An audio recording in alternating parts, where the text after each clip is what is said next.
ஏய் என்னாச்சு? ஏய் நீ தலையால சுண்ணாம்பு அடிக்கிற பிரச்சாடா.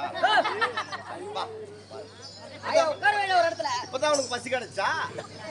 உட்காரு அங்க இருந்தா பாரு அங்க வந்து உட்காரு. ஏய் உட்கார்ந்து எப்பறம் உட்கார். நம்ம மண்டபத்து மேல ஏறிக்கும். உட்காரு உட்காரு உட்காரு. உட்காரு சின்ன பிள்ளை. ஐயோ எந்தெந்த ஊரெல்லாம் போய் சின்ன பிள்ளைன்னு பேர் சொல்றதோ அந்தந்த பேர்லாம் கரெக்டா அதான் பாரு வராரு பாரு. அண்ணா கட்ட குஞ்சு.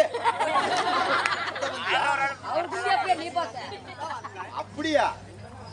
சரி உட்காரு உட்காரு உட்காரு. ஏப்பா ஐயோ பேர் பட் ராஜசபை கோமாளி வந்திருக்கானே. ஆமா வந்திருக்கறாப்ல. கோமாளி நல்லா விடி விடி தமாஷ் பண்ணனும்டா. எல்லாத்தையும் நல்லா ஜோல கை தட்டி சொல்லி பார்க்கலாம். கேளுங்க சபையார்களே.